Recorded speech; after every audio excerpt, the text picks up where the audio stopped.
One of the things about cyber insurance, leave alone the fact that it changes, technology changes every year, every 6 months probably. Now we have a new thing coming in, and which we already have. It's the AI, artificial intelligence, and ChatGPT. Everyone know what ChatGPT stands for, by the way? Mark, what does it stand for? Generative Pre-trained Transformer. Mark, introduce yourself. Hi, everyone. My name is Mark Vozis. I'm a partner with the law firm of Clyde & Co. Before I pass it on to anyone else, just to get a feel for the room, how many private practice lawyers do we have in the room? Okay, how many in-house lawyers? Claims folks at insurance companies? Okay, wow, lots of them. Underwriters at insurance companies? Excellent.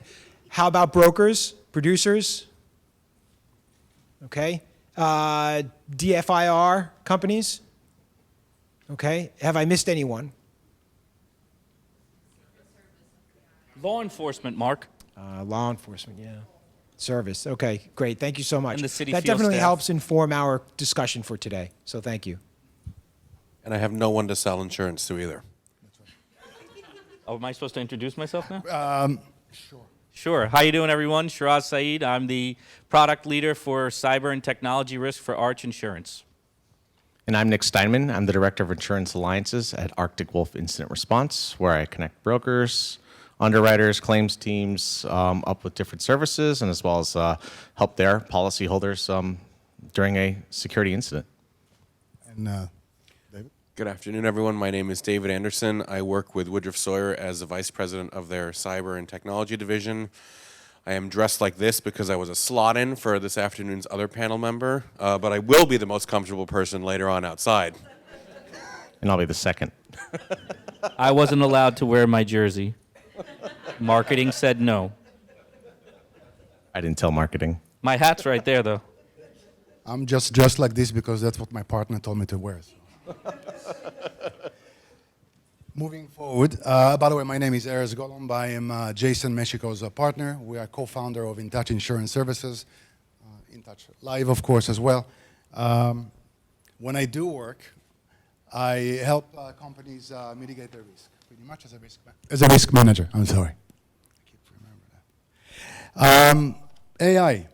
Mark, you got the first question. How do we define AI presently? So presently, as of about 6 months ago, the definition of AI changed pretty radically. With ChatGPT coming out, it became mainstream. There were many forms of AI prior to that, but currently I would say that artificial intelligence is closer to the actual term artificial intelligence than it ever has been before, which is a machine that is able to make decisions on its own without any required input from a human being. That's how I would define it. But that's not the only definition. Each one of you may have your own definition based on the purposes for which you use it, the industry in which you work, or depending on how it suits you and your purposes, right? So AI mean different things in different industries. Nick? Yeah, I mean, for me, it's breaking it down into two different things, right? Maybe machine learning and artificial intelligence, whereas machine learning, to kind of water it down a little bit, you know, you're teaching this computer different functions in an effort to identify patterns, right? Building on top of that is artificial intelligence, where you are applying that human aspect to it. So I think a good example would be maybe Google, right? In Google, you want to know the 4 most important points of the new California privacy law, right? You type that in your Google search, lists you 500 different websites, and then also there's that pull down, right? And it's indexing specific things, and it's all right, it's going to list out 4 different things that are part of that a specific website. That's that machine learning module that is looking for the top hit, if you will. Artificial intelligence, however, will index that same information, but then will break everything down and then reproduce what you're looking for, those 4 different important points, and reproduce it in its own words. For me, that's how I see artificial intelligence. It's that aspect of the machine learning taking that extra step and providing its own words to it. Yeah, I think this is a really important question and a baseline set for all of the professionals in the room. You know, we all sort of exist because of our ability to wordsmith either in the defensive or offensive on coverage generally, right? That's what we live and die by.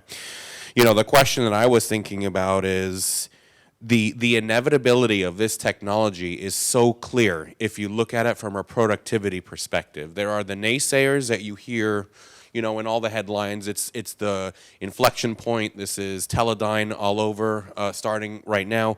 It may or may not be, I don't know. But what I will tell you in the short term is, if you or your clients are running away from artificial intelligence, then you will get lost in the race, because to those people who are comfortable learning it, understanding it, and then leveraging it to increase their productivity, they're not increasing their productivity 1 or 2x. They're probably increasing it 10x or more, where you can leverage the intuitive ability of the program to understand coverage gaps or coverage positions or whatever, and that's going to make you much more productive broker, claims attorney, coverage counsel, whatever. So, you know, I think for our industry in this room, really, it is going to change the way that we process and articulate the data to the stakeholders who are paying us for our advice. Just, I guess, my turn. So a lot of people ask, hey, what's your position on AI? First question back is, what do you mean by that? Do you mean like how I'm going to underwrite to a company that uses artificial intelligence as a part of their professional services or how they conduct their business, and how that's going to impact whether or not there's a higher likelihood of negligence or a mistake or error, right? Because inherently, many of the mistakes come from human error. So the assumption could be made that artificial intelligence would reduce the amount of errors or human error, so maybe fundamentally underwriting it is better, right? But I think it's still unknown. But on the flip side, you could be asking us, how are we using AI and machine learning to come up with predictive modeling to determine the likelihood of a breach or determine the likelihood of getting a privacy violation or any of those things? So from the carrier's perspective, we have to sort of look at it from those two sides. How can we use this as a part of our business to become more efficient and provide better data to our customers?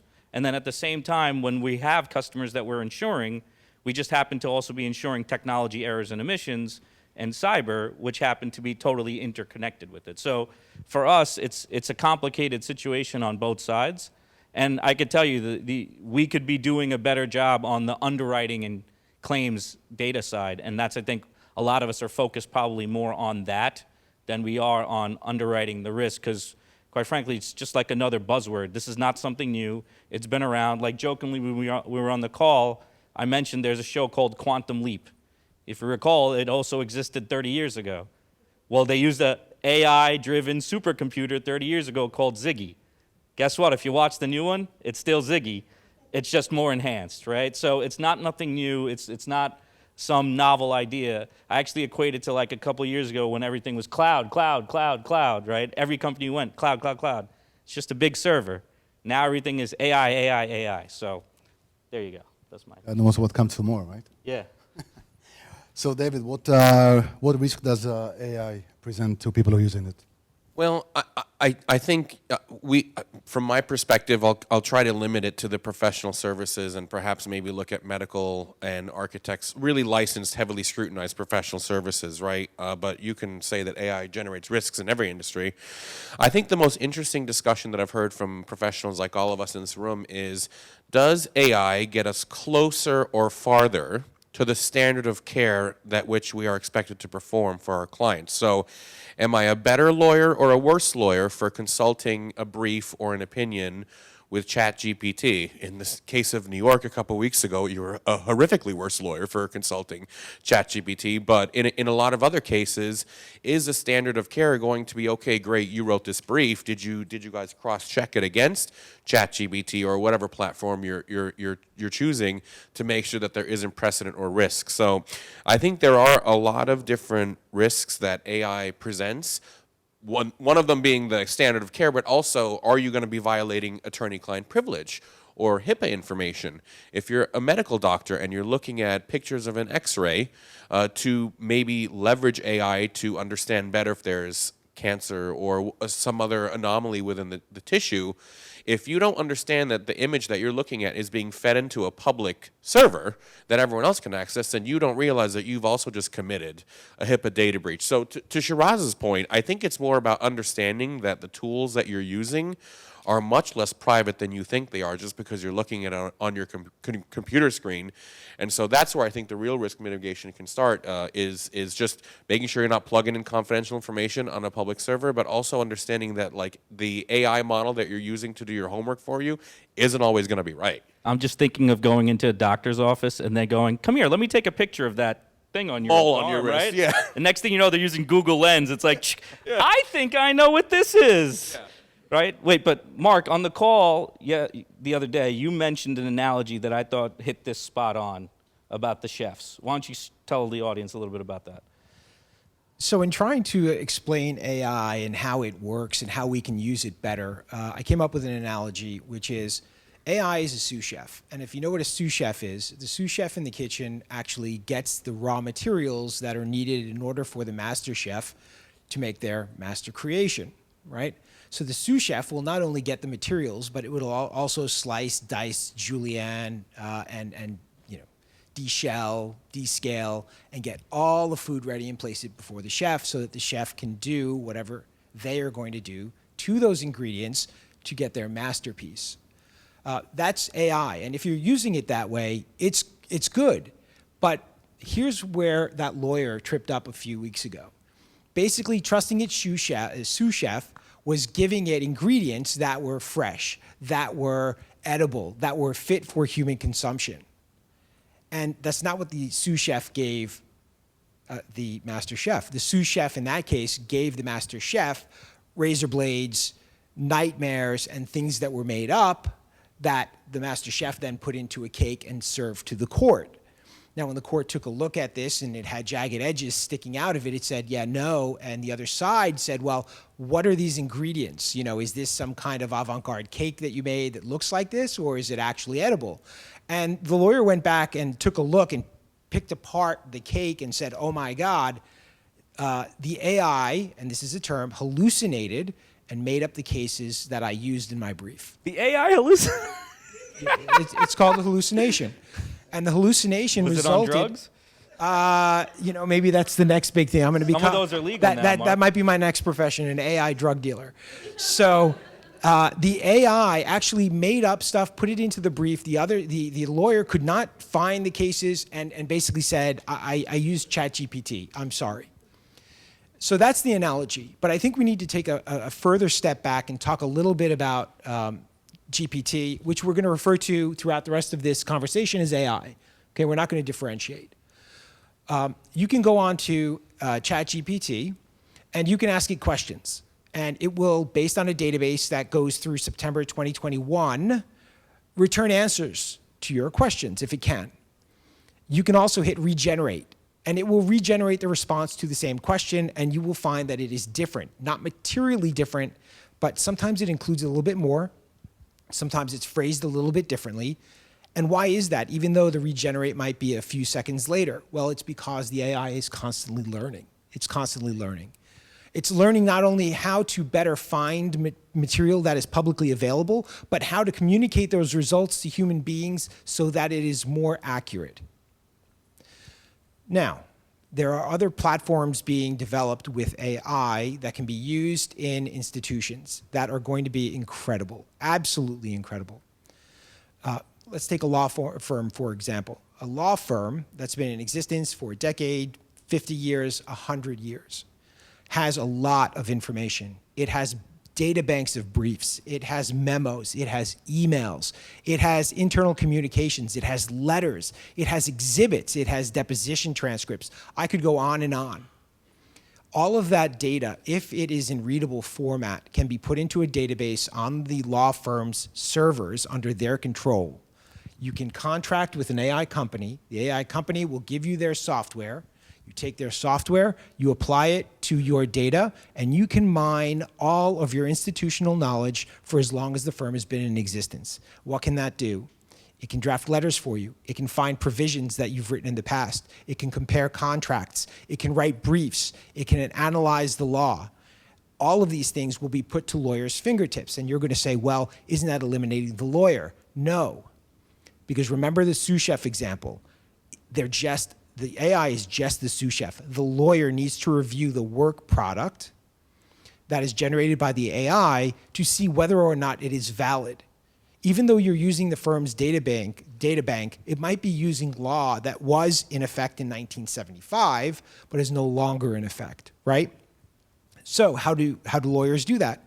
Well, within the generative response that the AI comes up with are sources, the source documents. So you will click on the end of the sentence that the AI came up with, and you will be directed to the document or documents from which that principle or that analysis, that legal point or that analysis came from. So you will be able to check where it came from, who it came from, so that you will know that if it's Susie in the corner, she is the tax master. So anything she wrote on a memo, there it is. Susie wrote it. I can rely upon it. Or I can go ask Susie, hey, Susie, just want to confirm, is this still good law, right?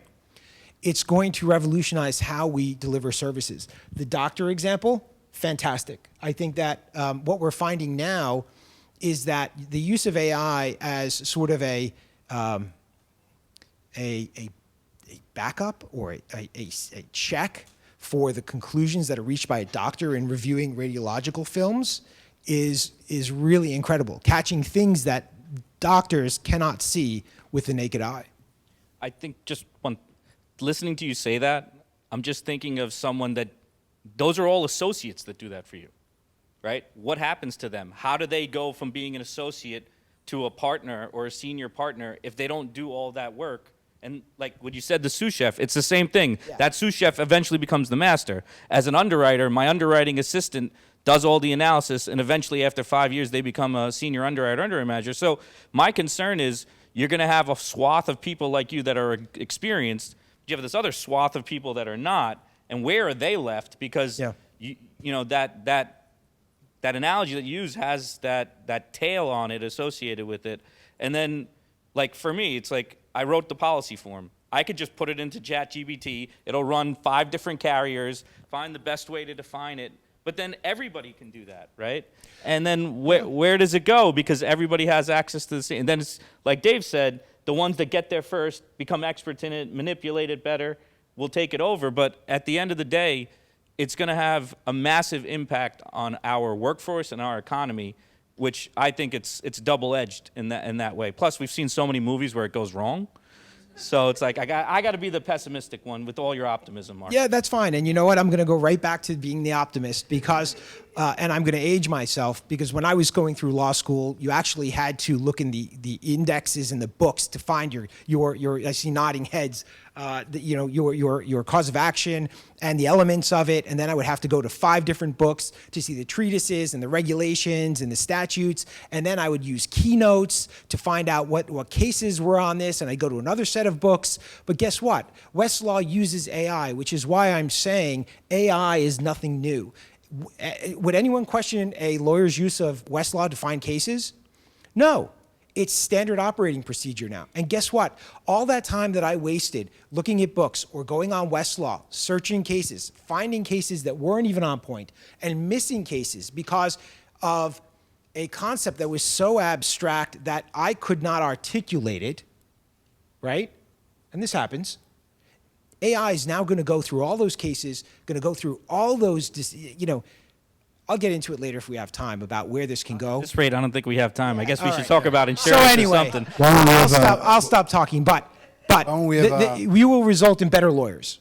Better lawyers. Nick chiming in a little bit. Yeah, please go ahead. Well, I think for me, right, this AI is really all about data integrity and data quality, garbage in, garbage out, right? And of course, providing that quality control, at least from the cybersecurity perspective and how to leverage it during something like a security incident. The first thing that comes to mind here is it's a great way to reduce busy work, reduce a lot of time, right? So for example, one of the analysts need to write a script to change all the passwords in command line, right? That can take, depending on the analyst, about 30 minutes. Whereas ChatGPT, you tell them exactly what you want it to do, and it'll be done in 30 seconds. So now, Of course, you're still going to spend that time doing that quality control because you always got to proof your work, right? Whether you're writing it yourself or QCing the AI platform, but it's removing a lot of the busy work, making things a lot easier and faster.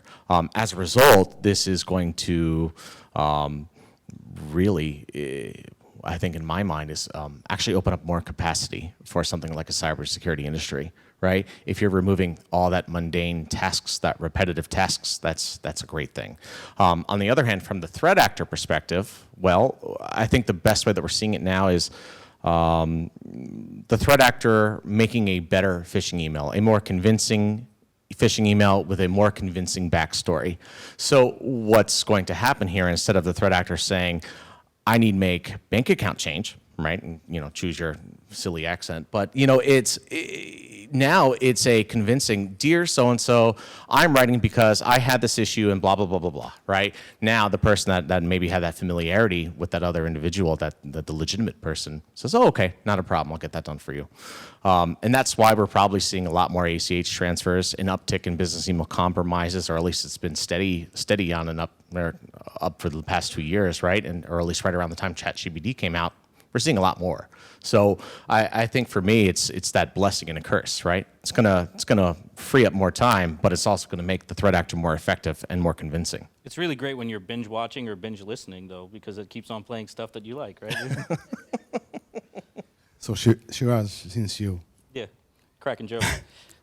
with respect to the cyber insurance, how does AI affect cyber insurance moving forward? Sure. So if you were looking at it just from a strict policy interpretation point of view, right? So if you have a cyber technology errors and omissions policy, again, sure. Honestly, I think it's definitely, I'm going to use the word contemplated, Dave. Not covered, contemplated. Okay, so before I mentioned the example of a company using artificial intelligence to provide professional services to others for a fee, right? In that case, what are we covering? Tech E&O, in that there's a technology product, right? So if you're using artificial intelligence, we're going to cover it as a part of your technology product because there's no restriction against it, there's nothing for it, and like we said, it's been around for a while. It is nothing new, right? So we demand that you have endpoint detection and response. Why? Because it uses artificial intelligence to try to predictively model and prevent 0 days and those types of things, right? So if we were to insure Arctic Wolf, right, what would we be contemplating? This tool that they're giving to others for a fee that uses AI, right? Let's say a 0 day got exploited, right? Like recently there was Move It, right? Well, your EDR didn't pick it up. Can we now blame them? Can we now sue them? No, and that's He's like, no, you can't. EDR makes, it doesn't pick up everything all the time. There are errors, right? There are reasons why we have to blacklist and whitelist things all the time. I heard it on a claims call, and I said, not trying to be condescending or anything, but do you think maybe the hackers figured out how to bypass the EDR? Like, hey, EDR, we're over here, when in reality, we're over here, right? So it can be exploited, right? They're just as smart as yeah, we are. but I would still consider EDR to be something like more of machine learning than it is artificial intelligence, right? Using one word. If you incorporate something like a Splunk to ingest it, or that data, and then turn it into Another something like to give it or make a analysis. better threat hunt, that's a little bit more of that artificial intelligence aspect. At least the way I see it. Agreed. Can you imagine two AIs talking to one another? Yeah. But on the cyber side, again, if you have the tool or you're using artificial intelligence as a part of your business internally, like we would be using it to come up with claims data and those types of things, it would be contemplated as a part of the definition of the computer system. So if there was a breach or there was a non-breach related thing connected to the computer system, I believe it would be contemplated. So as of right now, in both scenarios, it is contemplated. Where I think it could be a challenge or an issue is what I was mentioning before, is it an actual error or omission by the company because the technology failed or did not work appropriately or properly, right? And in all intents and purposes, we would say, yes, of course, it's their responsibility. They didn't design it right, they didn't install it right, they didn't maintain it right, they didn't integrate it right. So for companies that are going to use it as a part of their service, they got to make 101 disclaimers saying this isn't the greatest thing since sliced bread, we can make mistakes. So it's from our perspective, we do think it is, I personally think it's better. If you're using AI the way Mark described it, as a tool, not as the end product, I think it improves your ability to generate and create more efficient products and services, and would, in generally, decrease your risk overall. I'll just add, I totally agree with Shiraz when he said that it's totally contemplated under the policy, which means covered. But I do think he's right. This is the one thing that I think the panel would probably want to stress to everyone as well is, from a cyber perspective, maybe the underwriting doesn't change that much, because all of a sudden now people don't ask if you have EDR anymore. Great, everyone has EDR. Who's looking at it? Right? The system picked up on it. The code triggered a red flag. Was there someone at the security operations center that was actually there to read it or not? Right? So that's, again, falls into the bucket of AI will probably make cyber insurance underwriting better and faster, and claims data analysis better and faster. I think the more interesting angle is, how do you establish precedent and navigate the complexities of contract law when your product says that it's going to do this and that, and then that one time it doesn't do this or that because someone figured out how to get around it? How are we establishing negligence? As it sits today, and I'm not a lawyer, sorry, ultimately the person in charge of the keyboard is still responsible. I think that's what Carolyn said before in that panel before. Yeah. Maybe not in the context of It just this, has, but just so in the context I think of the negligence. bigger arguments and the big fights are going to happen about contractual liability claims and suits against vendors or service providers or the professionals themselves who ended up providing an end work product that included some sort of act, error, omission, or negligent act, error, omission in the policy. That's where I think underwriters will really start to ask questions about, do you know what all of your vendors are using to deliver the products that you're buying from them? And then do you trust the fact that they've vetted the product that they've handed to you, that you've now just white labeled and sold to someone else as your own, which you may or may not know if it has an inherent bug? That's where I think the insurance aspect is going to get difficult. Are you underwriting to AI within your enterprise? We discussed this as well. Forget about cyber. Let's think about EPLI. Yeah. How many people have applied for a Boy, I job love this one. in the Do it. past year? I have. Everyone knows that. Okay. No, everyone's like, no, I love my place. I would never apply anywhere. There's no movement in this industry, not at all. They're all looking at that. It's like, who'd you talk to? Anyway, the reason we bring this up is AI is used in screening of resumes. Who gets through to HR without getting their resume screened digitally now, right? And at any time, they can discriminate against you because they coded it wrong or they designed it wrong, right? I don't think we have enough time for me to talk about my friend that applied for a job that didn't get it, but he was really qualified for the job, and he applied for it, and he got an auto-declination in an email saying, you're not qualified, even though he basically copied the job description in his skill set. Right? So where's the AI go wrong? Is it discriminatory in nature? And someone can make that accusation. Who's liable for the disparate treatment? The writer of the code or the person who failed to hire? Right, because It HR is- department's like, oh, I didn't even get the resume. Yeah, is there an inherent bias in the code that makes forms the basis for the AI, right? Look, this entire presentation should have really touched upon the insurance aspects of AI. So I just want to say that, while it's very easy to say it's covered, my parrot can do that too. Contemplated, Mark. But with respect to whether or not it's I covered, never said covered. sometimes it's covered, other times it's not. And we started off this discussion talking about the definition of AI. And you need to figure out whether or not under your policy, AI would fall under the coverage grant of the policy or is otherwise excluded by the exclusions. You can say that, yeah, I use AI just like any other tool. I'm an architect, so it's like my PC, it's like my Microsoft Word, it's like any other maybe CAD software that I use. It's the same thing. Well, is it or isn't it? And is there going to be coverage for you under your insurance policy? This is going to be what insurers and brokers are going to be struggling with as these types of claims start coming to fruition, and we can start valuing them, right? And we can see whether or not it merits attention to either charge higher premium to cover it under the insuring agreement, or form the basis of exclusions that are going to preclude coverage for it or limit it in some regards, maybe even use a sublimit. And a sublimit, for those of you that don't know what it is, it's basically if you buy $1 million policy and the insurance company says, we'll give you some coverage, $50,000 max under the policy for any claim or liability arising from an AI incident. Yep, go ahead. Have you so to your point, Mark, I agree, it'll evolve, but I think to this point, we don't have anything in the market that contemplates this yet, right? Because the claims really haven't happened yet. Or have you seen anything come out? That's where my curiosity is. Well, here I'm going to agree with you because I think the policies out there do cover it. So I think Right the policies, now, for now, right? Right. Yeah. Well, so now we're getting into what we dealt with cyber, which was silent, not unintentional, non-affirmative. I could coverage. see EPLI sublimiting or excluding this after 5 carriers get a claim that Indeed or whatever platform they were using is discriminatory in nature. It's going to be a class action lawsuit. You're going to see it. Oh, that's got to go on cyber. Force it down our throat like BIPA and every other non-breach privacy violation that has to do with something separate from the computer system. I can see it now.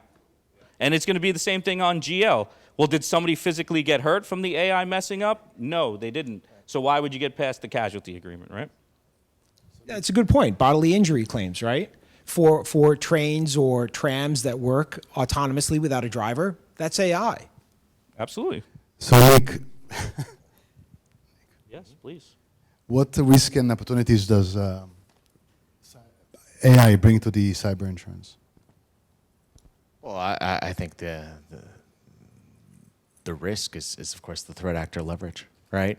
It's the chat GPT or making that better phishing email. The opportunity is the fact that we're able to free up this additional time, right? That's the biggest thing. If we can create more efficiency, we can lower rates for claims. We can free up more capacity, and everyone's talking about catastrophic right now. So, all of these types of things are extremely helpful to increase our productivity. But again, the big thing is having the right data and avoid, or smaller data sets. We need bigger data sets to leverage AI and produce the right information and go from there. That's the way I see it. Is it's going to be helpful in the long run.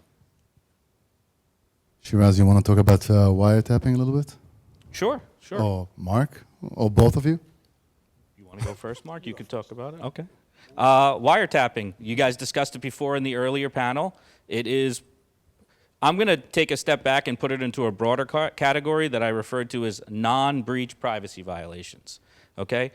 There are 5 major things that regulators are looking from a privacy perspective: collection, use, tracking, monitoring, selling, sharing, or the disclosure of private information, if you look at it at a broad level. The disclosure is the breach, so we can put that in its own category. The other 4 items are really where we're seeing an influx of claims being made because there are the laws that they were mentioning, like VPPA and Electronic Communications Acts and others, that contemplate invasion of privacy relating to electronic communications. An email or a website is being considered an electronic communication. So if I'm getting an email from a corporation or I'm going onto their website, how many of us see that little pop-up that says, do you accept all the cookies? Okay, great. That means those companies are likely compliant. You still got to get into the nitty-gritty of the words say and what you accept, right? But what's happening with the wiretapping in particularly is they're saying that you didn't violate some CCPA, you actually violated the California Invasion of Privacy Act, which is a statutory law that has a private right of action, no different than Telephone Consumer Protection Act or the CAN-SPAM Act, right? So claims adjusters are getting this and going, is this a wrongful collection claim because we were wrongfully collecting or gathering the information? Or is this a media liability claim because we have a website that's media content? The Media Wrongful Act covers invasion of privacy and eavesdropping, but the privacy could have an exclusion for collection and gathering. The media likely does not have an exclusion for collection or gathering. And that's why insurers are coming to me to develop exclusions that merge TCPA, CAN spam, with violations of wiretapping laws, surreptitious recording, or other statutes that are either state or federal with respect to surveillance of a third party without their consent. Insurers don't want to cover this. Believe me, you don't want to cover this if you're an insurer. They're expensive. They're all going to be class actions. And they're settling. And the statutory damages are tremendous. It's the next BIPA. If you're not excluding this or charging a higher premium for it, or saying that there is no risk of this happening because your insured has told you we don't use tracking software or any type of surreptitious recording, then I think you're exposing yourself. I caution all of you, and Dave can attest to this, you better read it. Yeah. Everybody's doing it different. Yeah. They can pop any endorsement at any time. Taking the wind out of my sails here, man. Sorry, go ahead. As you know, for the brokers in the room, I totally agree with both Mark and Shiraz. Mark surprised me because he's coverage counsel, so we generally don't see eye to eye. But no, the marketplace requires that we present to our buyers and policyholders the different options that are on the table, and oftentimes we don't have the benefit of this long of a discussion. The cyber line item in the renewal meeting is a 5-minute line item in a much longer discussion about how much limit to buy for their 18-wheelers. So we get that.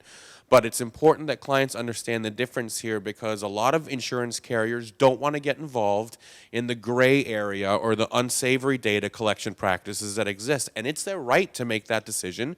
And a lot of insurers don't want to get involved in that kind of moral hazard. So if your client has that exposure, when a lot of the information they're collecting isn't clearly defined by a much more superior statute like HIPAA or FERPA, where it's much clearer about what the loss looks like, then your clients deserve to know, and you as their licensed broker in the marketplace have a fiduciary requirement to disclose to them what the different exclusions may or may not mean to the fact that their cookie tracking is collecting a lot of stuff that they didn't say that they were collecting, or they're selling it, or they don't know if their vendors in the marketing department that are independent contractors are collecting things in an unsavory way.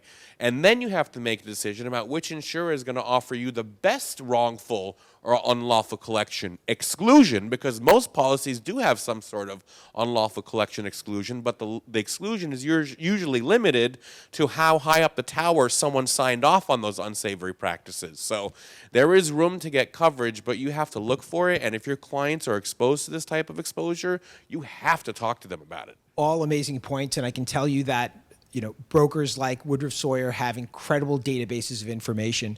It's about to get a little bit nutty when it comes to underwriting and placing insurance policies, because if you take AI and you put that AI to work on all of your policies that you have in your repositories, guess what? Instead of having someone try to match up provisions between policies and compare them, Put it in ChatGPT, Dave. AI is going to do it for you, and it's going to do it better, and it's going to do it faster, and it's going to be able to, the brokers are going to be prepped for meetings, knowing which carriers offer which provisions, and those provisions that they like, they're going to say, okay, X carrier has this provision, we want an endorsement deleting your language and putting this one in. Mark, I just had to do that for the company.